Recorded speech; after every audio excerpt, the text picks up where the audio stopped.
This is Dogstorian. Stories about dogs. And their people. And related species. Like cats. And this is me, Justina. And this is me, Brian. Oh. Meow. I feel kind of odd about this. About what? I mean, we set out to have a podcast about dogs, but now we keep talking about other species, not even cats. There's a bit of that, yes. But without the animal that we're going to be talking about today, there wouldn't be any dogs. Is this like a chicken or the egg thing? Kind of. Imagine a world where man's best friend is the cat. Sure you wish. Yes, I do. So thank you for finding time to talk to us first. And maybe you could introduce yourself? Well, I am Luigi Boitani. At the moment, I have an emeritus position at the University of Rome, La Sapienza, where I've been teaching animal ecology and conservation biology for the past 40 years. I've been working on wolves since 1972 and never stopped. And I still have projects going on in the field, mostly in Italy and in Europe. I am the chair of the Large Carnivore Initiative for Europe, which is a specialist group for the Species Survival Commission of the IUCN, the International Union for Conservation of Nature. In that capacity, I'm the head of a group of experts, of some 50 experts covering all species and all countries in Europe, mostly dealing with management and conservation issues. I never worked scientifically on dogs, but I have always had a dog, of course. That was one of my first questions, actually. Why wolves? And what is your current situation with dogs? Well, I always had dogs. At the moment, I don't have one because my dog died of old age a few months ago. And I'm traveling a lot and then this coronavirus problems. So I've been waiting for the right moment to get another one. But I will certainly get another one soon. I can't live without. The reason for wolves is actually an accident. I studied wildlife biology in the US. I came back to Italy with a very clear idea what I wanted to do. I actually want to study the feral goats in the islands of Monte Cristo. Nothing to do with wolves. But my friends at WWF Italy asked me if I could take care of just a 1 month consultancy of just finding out more about the wolves of Italy. And I said, yes, I mean, a month will not change my life. And actually changed my life. It definitely sounds like something wolves and dogs do. Just one look, everything starts going in another direction. Yeah. So we started on a micro level, like your personal history. Could we do a leap now and talk about the history of wolves? Where do they come from and what is their background? No, wolves have been there for a long, long time. They are one of the most adaptable species I can think of, probably compared to rats and humans only. As a matter of fact, wolves have one of the largest distribution area of all the species that we know. They are spread from the Arctic region, most of North America. They used to be over most of North America, all of Eurasia, down to the deserts of Saudi Arabia and down into India. So they cover a huge range of habitats because they are so adaptable to a variety of ecological situations. And they change morphologically. They change a lot. You can go from the large wolf of the north, completely white in the Arctic regions, down to the jackal-like animals living in the desert of Saudi Arabia, of a very pale beige color, really very, very adaptable. And people usually make a mistake of thinking of the wolf like the animals of the beast of the wilderness, animals living in the north or up in the mountains, living in the forest. That couldn't be more wrong. They can live anywhere. As a matter of fact, if we don't kill them, they could live in the gardens in our backyard without any problems. So the best definition of a wolf habitat was given by a friend of mine, a biologist in North America a long time ago, who said, the best wolf habitat for wolf is anywhere where there is anything to eat and where they are not killed. And because they are so flexible in their biology, they were obviously the best candidate for domestication by humans. And we took advantage of that flexibility to extract the dog. So the dog is, in my definition, is a bad copy of a wolf. Could you maybe elaborate a bit about that flexibility? What exactly makes it so flexible? Well, it's so flexible because they can eat anything. I mean, wolves can survive from garbage to mice to vegetation to large moose or deer, big prey, and muskox or whatever. So they are very flexible. They have a very flexible social system. So the social system is basically a pair, mother and father, and the litter of the year plus a few other of the previous years. These packs can be from 2 to 20, so extremely flexible. Wolves can endure famine, can endure going without food for a week, 10 days, and still survive.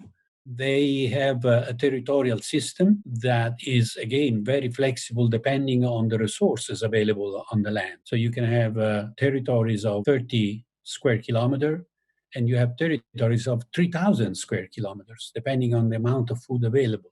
So they can really adapt to any sort of situation. The only kind of habitat where they do have a problem is actually tropical forest, because wolves hunt by chasing animals, and they certainly cannot chase animals in a tropical forest, in a thick forest. I guess mountains can also be tricky in some situations. Yep. So this is where I start scratching my head. Wolves are super adaptable. They can eat most of the things. Why would they then choose to go towards human settlements? What's the purpose? Especially if humans were sending clear signals that they don't want this animal around. Maybe they even perceived wolf as a competitor. No, the wolf was not a competitor. And I would reverse the question, why actually human didn't take advantage of wolves earlier than what they did? Wolves are very intelligent and very adaptable, as I said. In doing so, they test their environment all the time, testing new prey, testing new areas where to go, testing new habitats. They disperse over long distances. Young wolves leave a pack, the family, when they are 2 years old, about 2 years old. In this dispersal movement, they can travel 1,000, 1,500 kilometers. So they can really go over long distance. In doing so, they test a variety of new habitats, and they test new prey. And so it makes, to me, very logic thinking of wolves testing the outskirts of a human village, or testing humans too. And they do it here too. They do it all the time, and they will continue to do even more in the future. They come close to village. In Italy, we do have wolves in the outskirts of Florence, of Roma, big cities. So they are not the animals of the wilderness. If you don't kill them, you can have them downtown in your town. So it's only a matter of acceptance by humans. So if you take the story back to the beginning of domestication, it's obvious that wolves came close to village, and it's obvious that humans were actually curious about these animals coming around and looking for food, where that food could be the remain of the food of humans, but could also be the human themselves. But humans actually are a very easy means to protect themselves, sticks and arrows and later guns. So the wolves, being intelligent, learn very quickly that humans are actually dangerous. They're not very easy prey. What happens is that humans actually were regular prey of wolves until humans invented guns. And so with guns, we could kill the wolves from a distance. And wolves learned that humans can be dangerous even if they are distant. And so they kept the distance. Is there, I don't know, some kind of DNA or fossil evidence of what you just said? I mean, that prior to long distance weapons like guns, that wolves actually preyed on humans? Oh, yeah.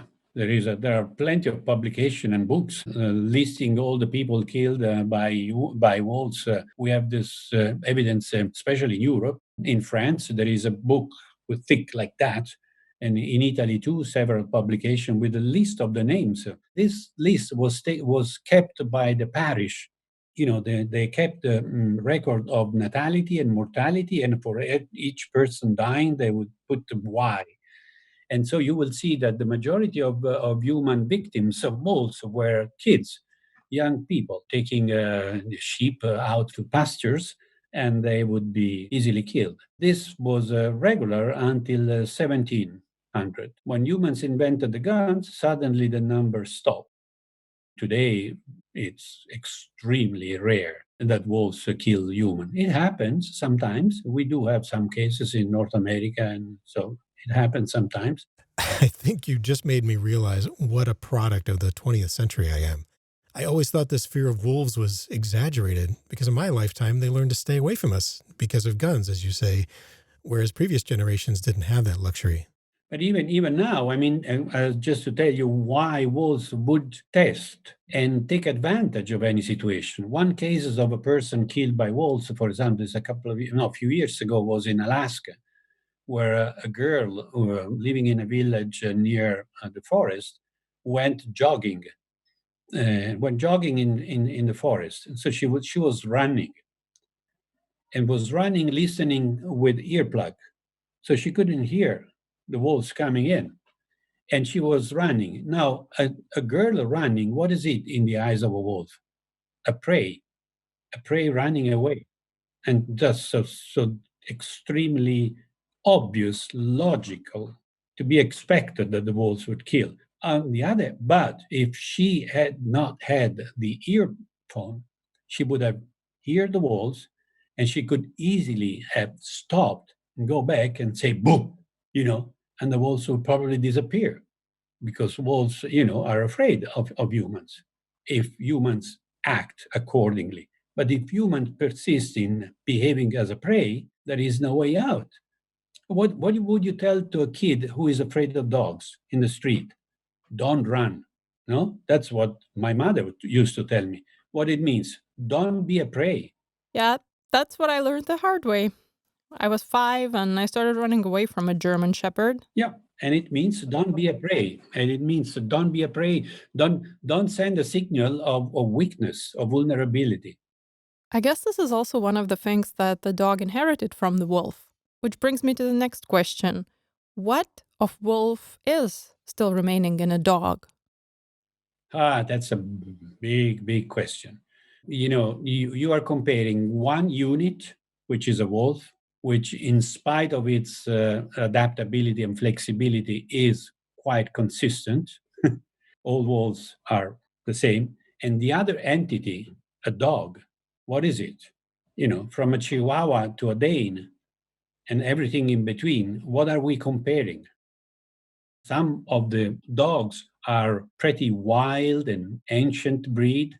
Some are extremely modern, totally spoiled by human contiguity. So I'm always embarrassed of answering this question, because some dogs certainly have maintained a lot of wolves, some others not. Yeah, of course, they still have 2 ears and 4 legs and one tail, and bark, or try to bark or whatever. But that's why I say that the dog. I love dogs, as you can imagine. That's why I say that dogs are a bad copy. I only read that dogs are so-called young copy of a wolf, meaning that they're sort of stuck in the teenage phase of a wolf. Well, we do have what we have done, humans, to the wolf, is to extract and emphasize skills, capacity, or physical features that we wanted. So we have some dogs that run faster than wolves. We have some dogs that can bite stronger than wolves. We have some dogs that are more social. So we have dogs that individually, I mean, speaking of breed, can perform better than wolves. But if you take all together, the wolf is definitely better than any dog, because it has all the qualities together. Well, and you see, because they are so adaptable, we want to have wolves that could outrun our prey. Okay, We invented the breed that can run fast after a prey for, hunting dogs. We wanted to have wolves that could be stronger than bears. Fine, we invented the mastiff, and so on and so on. And we selected what we wanted, and we selected for different breed. Nobody in the past thought of keeping the wolf as it is, just because it's such a wonderful mix of qualities. This came quite later. And now people actually have invented all sorts of breed that are more similar to wolves, like the Dutch wolf, or the Italian wolf, or the Czechoslovakian wolves. These are nice mongrels. And I don't like them at all, because I love wolves and I love dogs. And I don't like animals that looks like wolves, but actually they're not wolves. You can see that. So what is it? It's the worst of the copies that we ever made of wolves. Why do you want to have a wolf with you? You just spoil it. You destroy it. You want to have a dog with you, not a wolf. A wolf belongs to the wild, not to the house. Yeah, exactly. I'm also wondering whether hybridization happens between wolves and dogs, like when their paths cross. Yes. In North America, for example, especially in the Northwest, there are many black wolves. Even in Yellowstone, there are black wolves. There was a nice study published a few years ago that showed that those black animals are actually evidence of hybridization long time ago, long time ago. But in Europe, we also have many examples of black wolves, and genetics have shown that this is the results of recent hybridization cases.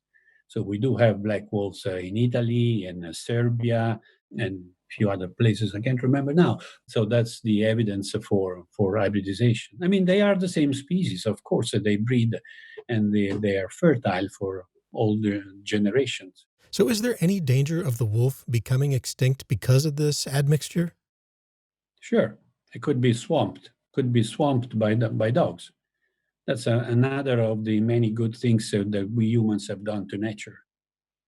It's another way of destroying species, just to swamp them with our. On the other hand, of all the biomass of all the vertebrates on Earth, the wild vertebrates are only 3%.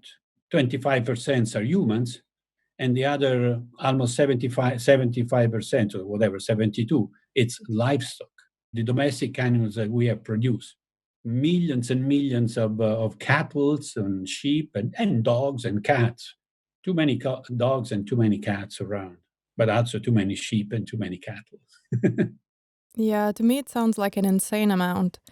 When you think about it, the sole purpose of this huge number of animals is to satisfy such a minor part of nature. Can you speculate what the numbers could be if we would let nature self regulate? Maybe we can make it a bit more simple and take one population. How would the map of wolves would look if humans would stop interfering? Well, people are afraid of giving up ground to wildlife, and they want to keep wildlife at bay. Only harmless animals are allowed nearby. But humans have a very different, very strange understanding of what is a harmless species. They think, for example, that a nice roe deer is harmless. Well, try to get closer to a male roe deer when is the right season. That's not certainly harmless.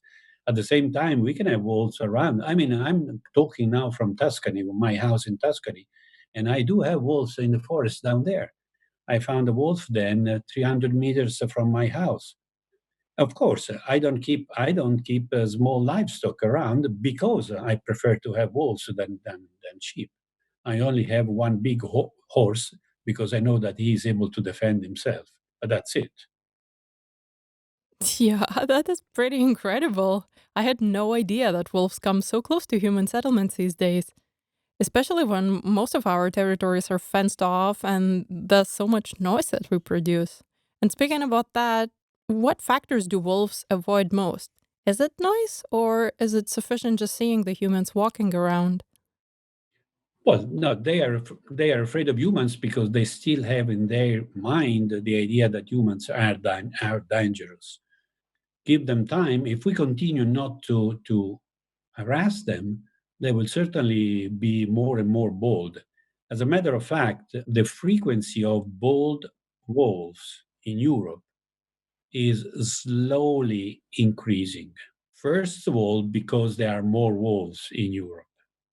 And secondly, probably because the frequency of boldness is increasing. I can't really quantify this process. We don't have data for that, but it's just a sensation that I have. And it is true that sooner or later, we should send a reminder to wolves that humans are dangerous.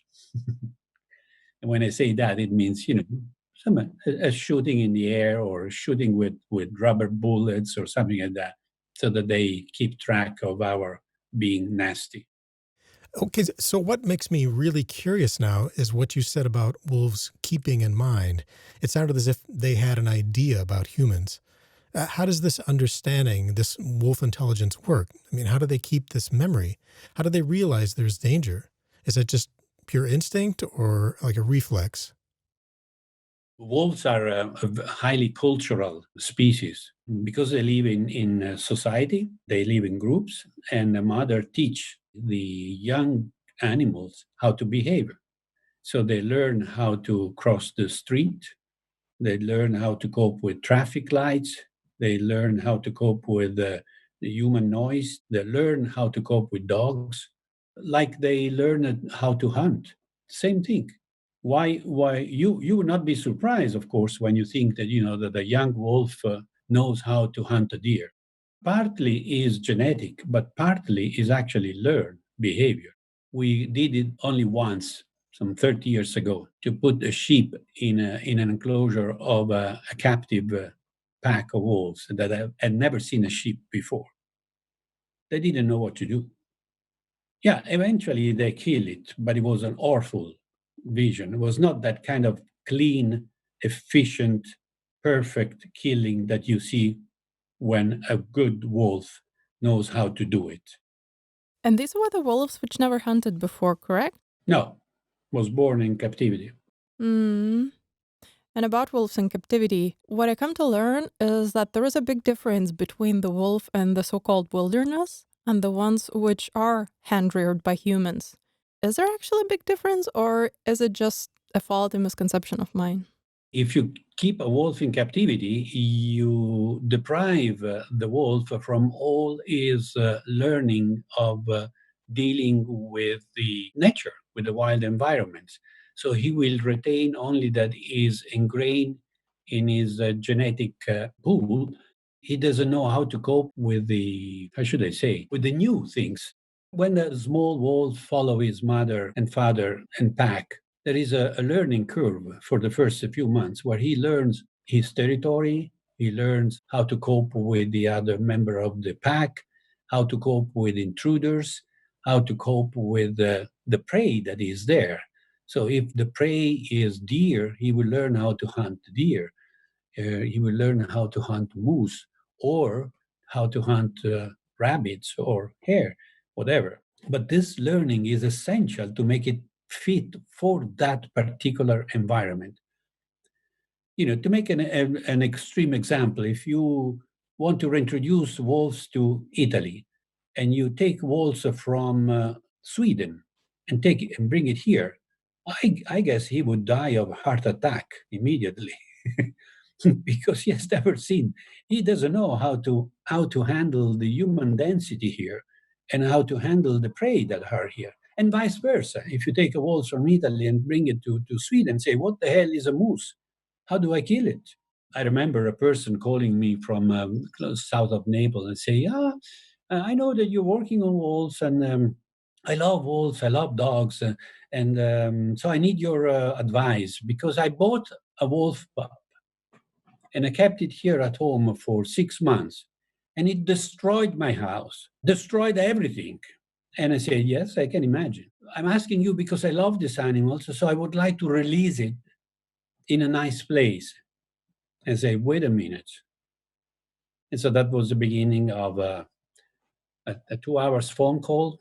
Then I drove my car down to Naples, took the whole evening, a dinner, lots of wine, and I drove back to Rome with the wolf in my car. And I put it in the zoo where he stayed for uh, more than 12 years. It was a huge white wolf, very nice, beautiful. And every time I went to the zoo, he recognized me because I kept it at home for 5 days until I found accommodation for him at the zoo. And so, and he recognized me for life. That was beautiful. But I mean, you can't keep a wolf at home. Of course, you can. But if you do it, it means that you don't love wolves. You don't love animals in general. You don't understand anything about human animals relationship. Yeah, this is crazy. I keep coming across examples like this, the hybrid dogs, and the trouble people have with them. I mean, so many of them end up in shelters. It just seems to be a very active discussion, I guess. Science has already provided evidence for this. My friend Eric Zeman, now he died. I worked with him 40 years ago. He was an ethologist, wolf ethologist, who was working with Konrad Lorenz, and he produced a lot of papers on the behavior of wolves. But his study was actually, the early study was on hybrids, behavior of hybrids. And he was crossing the big poodles with wolves. And he showed with evidence that, you may have some nice hybrids. You may have. And they may behave nicely for months, maybe a year or two. And one day, without you knowing why, something makes click in their mind and they just destroyed everything or are aggressive. So, in one word, hybrids are unpredictable. You can be lucky that nothing happened, but most of the time something happened. And you want to challenge your good luck? Go ahead. I don't know. I don't think I would like to live with such a ticking time bomb. It's really tricky raising such a creature if worth it at all. This makes me think, for example, about the differences in socialization of wolves and dogs.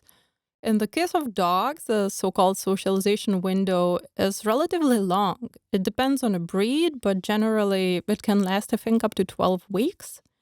And it's enough for a human just to have some contact with a dog daily. I think up to 90 minutes could be enough. With wolves, on the other hand, the pups need 24/7 supervision, and they need that constant contact with people for a month just so that they could develop some sort of connection and they wouldn't be so shy in the vicinity of people. So I guess hybrids would fall somewhere in between. And that sounds like a lot of work to be asked from a breeder. I certainly hope that they do that, but I don't know. It sounds like really, really challenging task. Yeah. Well, anyway, to make the story very short, you don't want to have wolves or hybrids at home. We do have dogs. We have more than 600 recognized breeds, plus millions of mongrels that are sometimes even better than the regular breeds. So why the hell you want to have a wolf or a hybrid? Pick another one. Yeah, why do people want to have panthers or tigers at home? They simply make them look cool. I, for example, I have always loved hunting dogs. So, are you a hunter yourself? No, not at all. I'm not a hunter, but it's beautiful to have a good hunting dog to take a walk in the forest because they are an extension of your senses. They let you feel the environment much more than you would be able to do on your own. This is a wonderful comparison. This is actually how I think about dog human relationship. We sort of extend ourselves through dogs, try to realize some missing abilities. It is a really beautiful connection, and it amazes me to think how it started in such a rather utilitarian way. Yeah, and in Italy, for example, we do have this big sheep dog, guarding dogs, like the Maremma breed, a kind of mastiff. They are the same in Spain, in France. In France, are called the Patou. They are the same in Serbia, in Turkey, and it's the same kind of breed that comes from the Central Asian steppes. Kind of mastiff-like heavy animals. Those are awful animals to keep at home or around you. They look beautiful because white, fluffy. They you can really think of having a sort of big bears with you. But the truth of these animals is that they should not be kept close to humans. And shepherds know that very well. And shepherds take the pup as soon as it's born and bring it to the sheep, stay with the sheep. And if the pup come close to humans, shepherds throw stones at them, kick them in the nose. The dog must learn to hate humans and to love sheep. Then is a good guarding dog. So you see, the variety of raising a dog pup is immense, depending on what you want from him. So, in your experience, how well does a guardian dog work? I mean, how capable are they of protecting livestock from wolves? They work very, very well if you know how to handle the dog for that. If you think that is a machine, like, I buy the dog and put it there and then go to sleep happy because the dog does his job, then you are completely wrong. You have not understood what they are supposed to do. The dog is supposed to be there and bark. That is job, not to fight the wolf. There is no story if a wolf and a dog, even a big shepherd dog, fight 1-to-1, the wolf would win. And what about the Irish Wolfhound? The Irish Wolfhound, first of all, are not a defense dog. They are running dogs to chase the wolf, first of all. And second, they would never go 1-to-1. They would go several Irish Wolfhound against the wolf pack. So if I go back to the the guarding dog story is that he's supposed to bark and call the attention of the shepherd, who actually has to be nearby and comes with a stick or with a gun and chase the wolf away. Every dog is a different story. Yes, I agree with you. The Irish Wolfhound, but also the Seluki is a beautiful dog. Very fast and ancient and nice, and was selected to chase animals, not to kill them, but certainly to chase them. These days, being a shepherd doesn't really seem to be a high trending occupation. How is it in Italy? Are there still any shepherds left, or? Now, even in Italy, I mean, nobody wants to be a shepherd anymore. Or you want to be a shepherd, sleeping at home and going up to the mountains and check your sheep once every few days, and that's why you don't want to have wolves and bears and any other large carnivores around. I mean, the mountains do not belong to shepherds only; it belongs also to the people in the cities who want to have mountains and forests and bears and wolves. And people in the city produce the money that most of the time keep the shepherds' life up through subsidies. It has to be a common decision, not just one stakeholders taking over. Are there any successful examples of countries that actually manage that situation well? Well, where we never eradicated wolves and bears, we do have good example of coexistence. Most of the Balkans are like that. Central Italy is like that. We do have about 60 bears, less than an hour driving from Rome. 60, not six.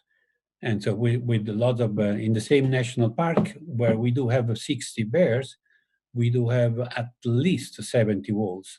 And we do have 2 million people visiting the park every year, and never one accident, never one.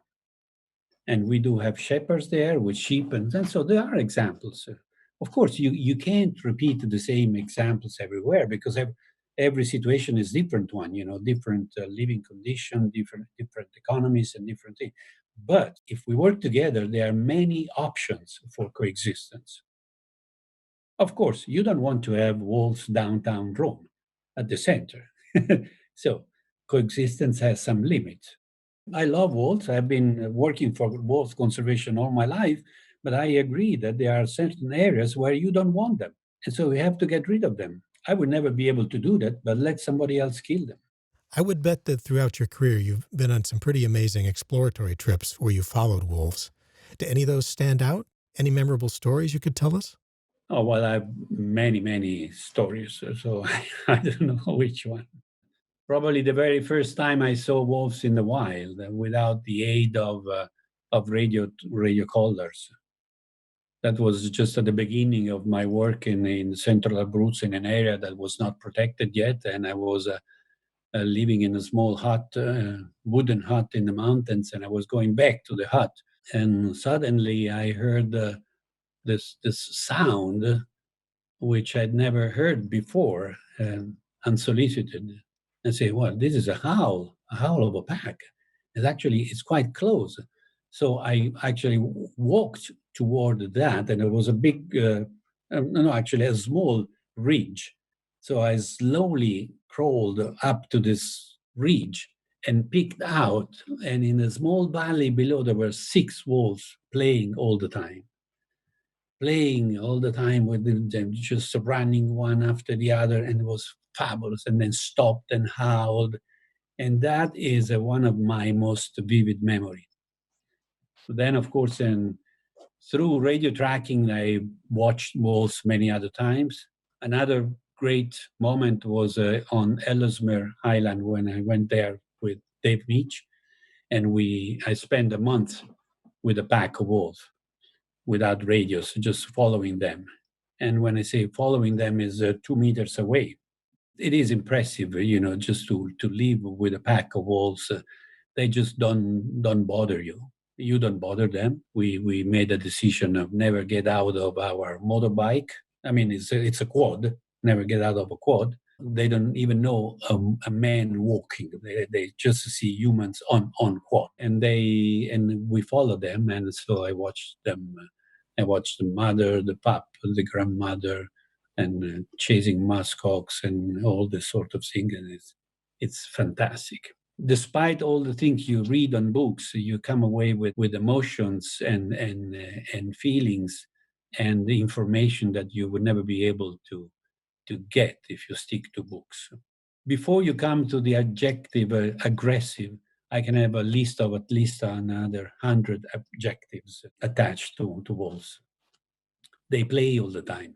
They play, they play all the time, all the time. They are incredible.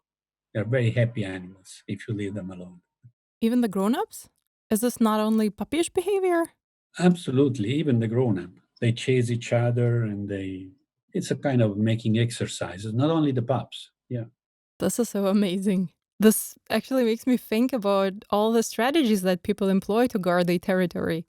I remember hearing about an Australian farmer who had some issues with dingoes.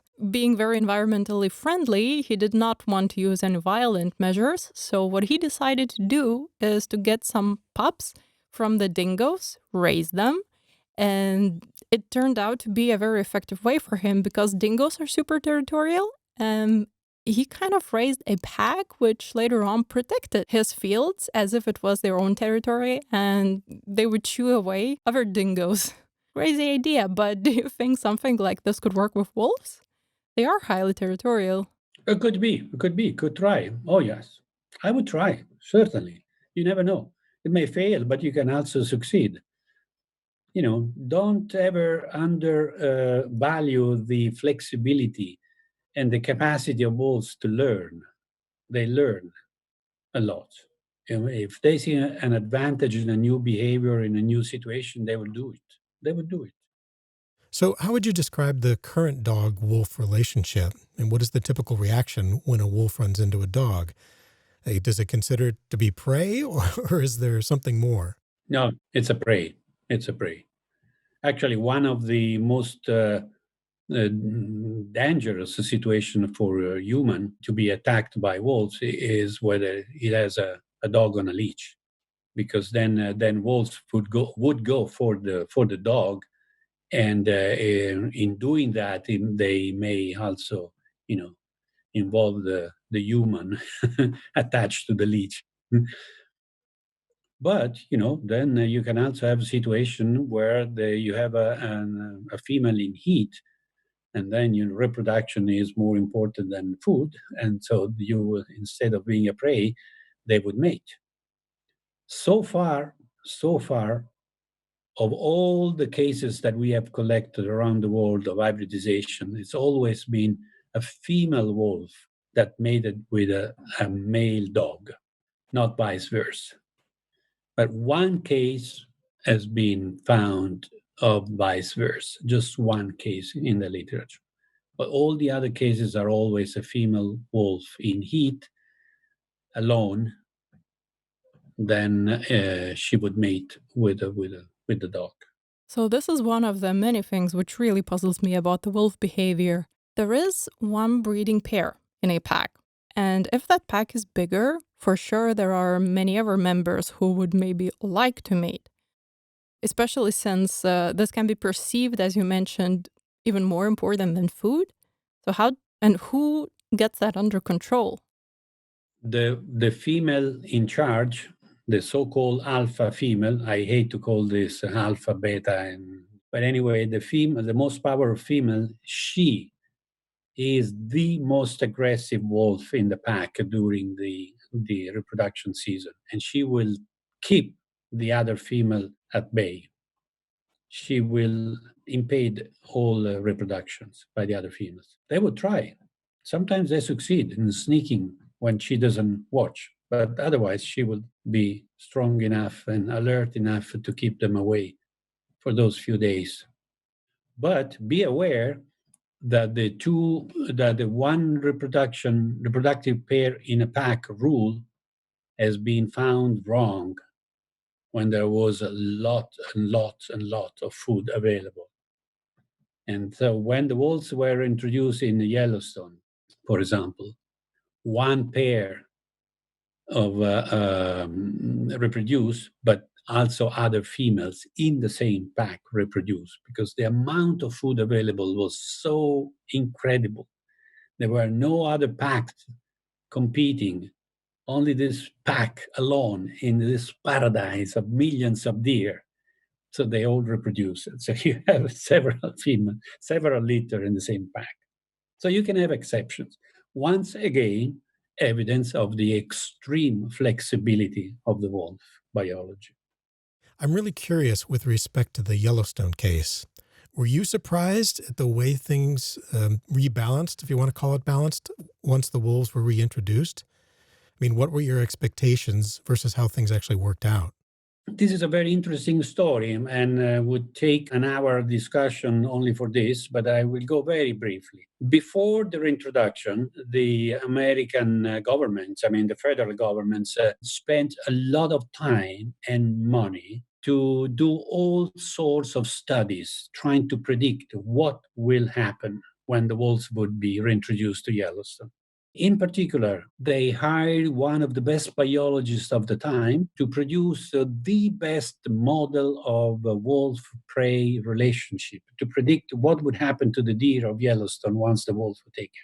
A lot of money was spent on all this modeling. To make the story short, most of these models were wrong, were proved to be wrong when the wolves finally were released.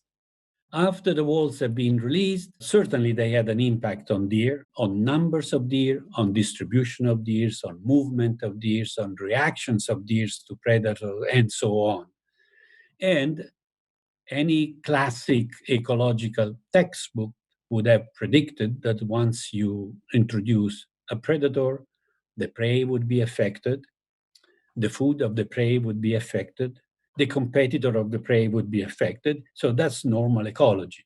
But when for the Yellowstone, they invented a new word and people start to talk of trophic cascades and all the sorts of nice jargon. But it's old style, good ecology. What is not true, though, is a lot of the story that has been told of the wolves becoming the keystone of the Yellowstone environment. The presence of wolves suddenly would have a ripple throughout the ecosystem, even changing the course of water, because the presence of wolves would affect the beaver population. The beaver population would build new dams. The new dams would change the course of the river. The course of the river would change the vegetation. The vegetation would change the deer, and so on, so on, so on, so on. A lot of this is bullshit. And we love to spin myths and stories around wolves. Of course, the wolves have an impact on the ecosystem. Of course, they have it. So it would be idiot to deny it. But to tell the nice stories, of everything depending on wolves and suddenly changing. Of course, the presence of wolves reduce the density of coyotes. Reducing the density of coyotes, you certainly increase the number or density of mice. And if you have more mice, you have more bird of prey. So you do have a lot of these effects. But one thing is to acknowledge the effect. Another thing is to suddenly making the wolves a sort of the new god on earth.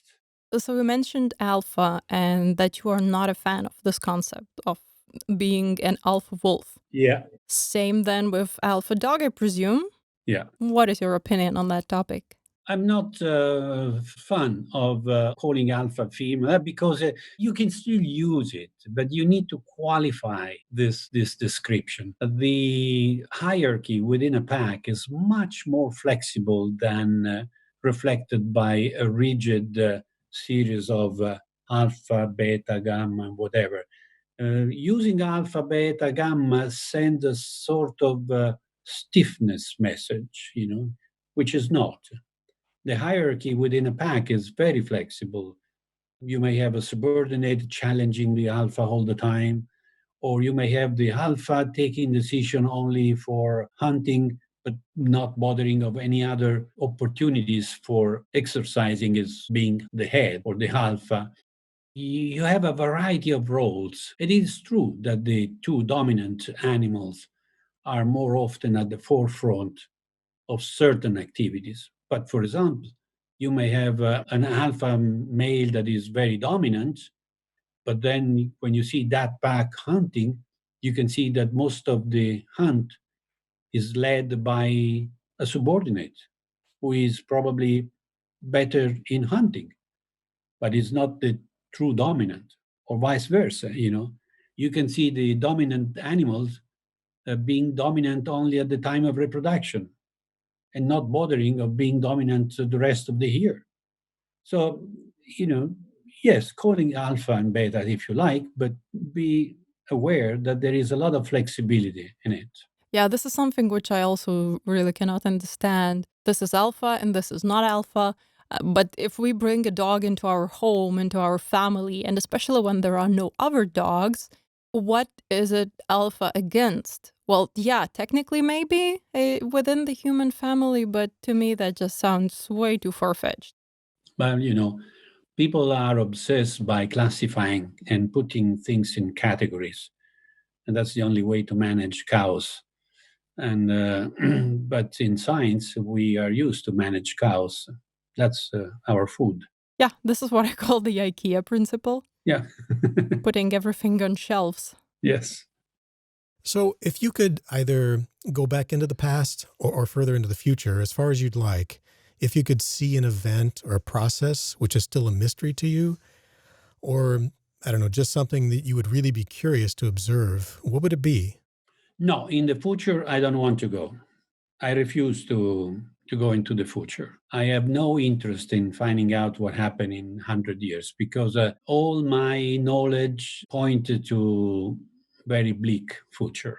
So I don't think I want to see that. I'm not interested. If I could go in the past, it depends. If you allow me to go in the past with the knowledge of today or not. Let's say yes. Oh, if you say yes, then yes, there are many, many times where I would like to go back.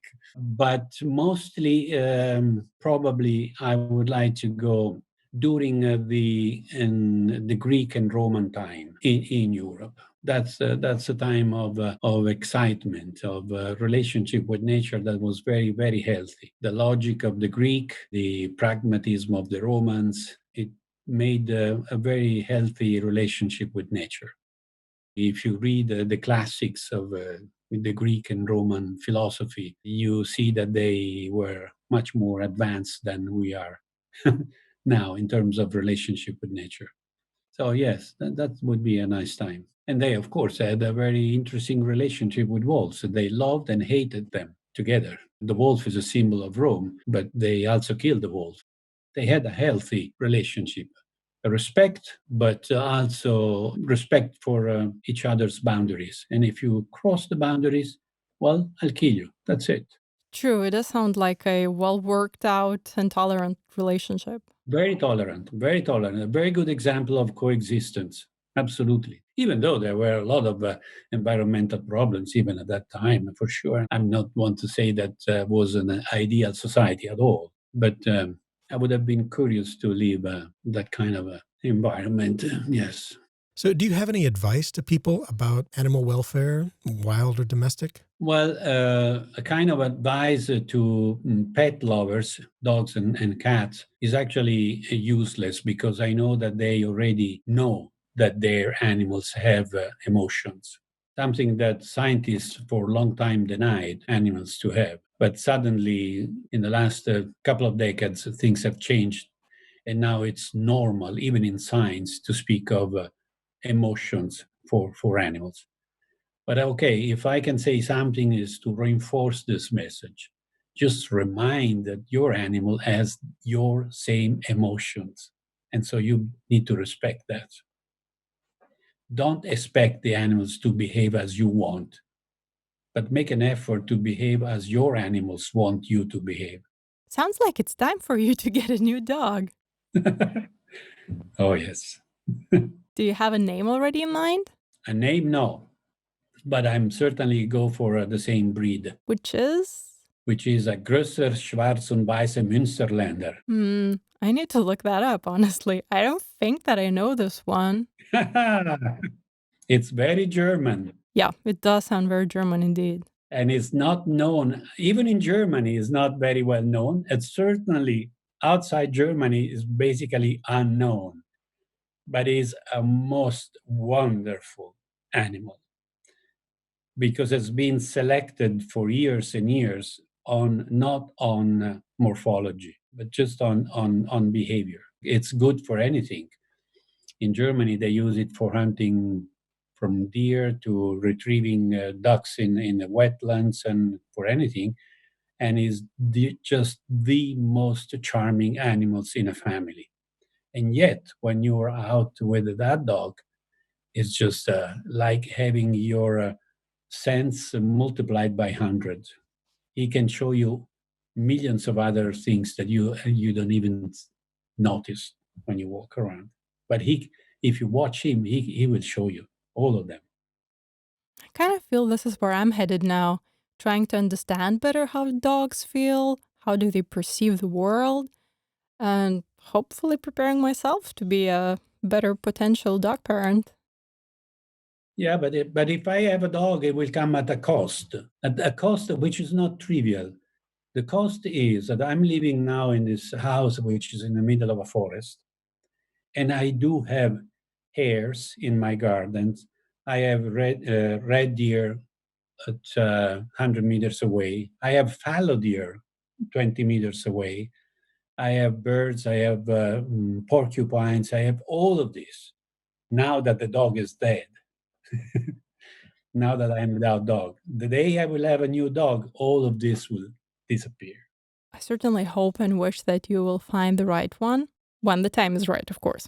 Oh, and if you could send me the name of the breed, I would look it up immediately.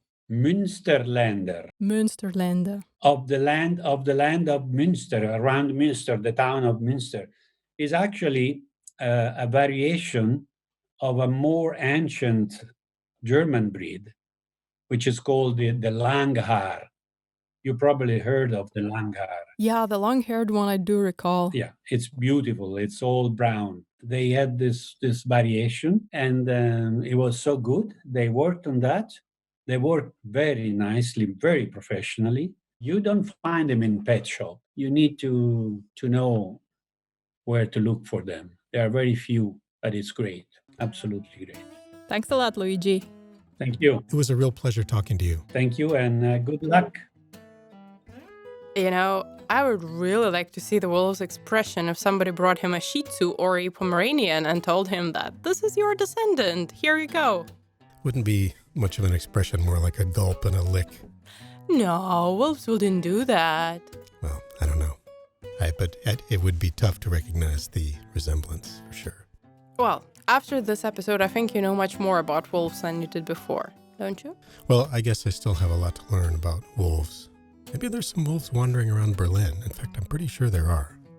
Considering all the wildlife that is wandering around Berlin. Yeah. It could very well be wolves as well. Shall we say thank you? Absolutely. And our special thanks goes to... Oops, my English. Forgive you. It's better than my Lithuanian. Let's just put it that way. Very special thanks to Luigi Boitani. Thank you so much. It was wonderful. I hope we get to walk through the woods with you and your dog someday. Your new dog. Best of luck. Ciao.